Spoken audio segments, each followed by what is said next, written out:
Can you start us off just with the obligatory injury update? Um, Scotty? yeah, Scotty didn't practice today. I think he'll have a chance though. It's just an ankle injury, trying to get him as healthy as we possibly can. Then Jalen Jones was limited as well. Braylon was out there and practiced some. And should be good to go.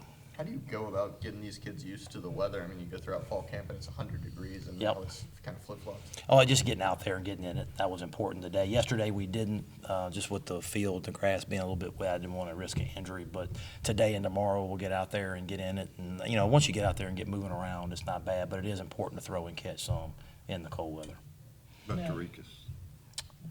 Yeah, he was out there and he went a little bit today. I think he stayed out of one-on-one pass rush, but he did some of the team stuff. So I anticipate him being able to go. That Miles Battle we put out last night that he was leaving the program. We didn't see DeMarcus Gregory in practice yesterday. Right. He's coming on staff. Yeah, and I don't know if they've officially entered the portal. I've talked to both of them, obviously, about playing time, and so I think it's highly likely that both of them will enter the portal. But again, it does come down to playing time. But they're good kids, and I wish them the best So for they sure. still practicing what you guys No, are doing? neither one of them practiced today.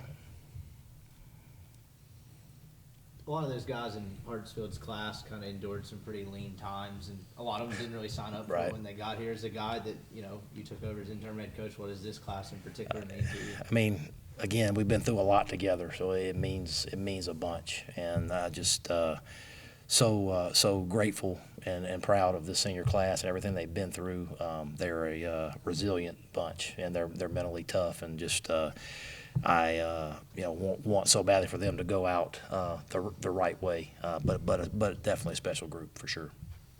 Miles, Hartsfield just said, we were talking about the crowd and how much it matters, how much it helps the guys when they're on the field.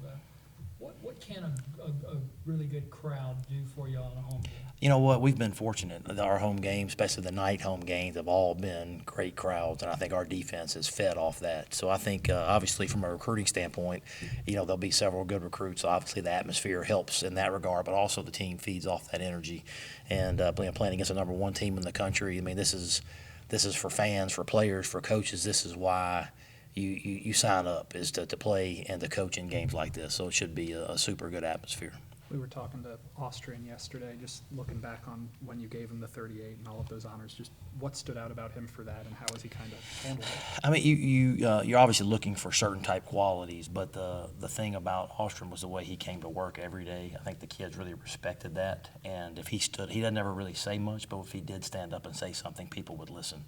And so I think he had the respect of the locker room and his work ethic. I think Josiah and Benito were hurt at the time, during that spring practice, and he just showed up every day and went to work. We were installing a new defense. He was just kind of the glue that was holding everybody together. So I just felt like he was very deserving. Do you think he's handled it well? Having Yeah, I mean, just again, kind of doing his job over and over and over again. And for those of us that, were around Chucky, he may have not have been the most talented guy. He was the nickelback that would come in, but he was a guy that made everybody else around him better. And to me, that's what Austrian represents.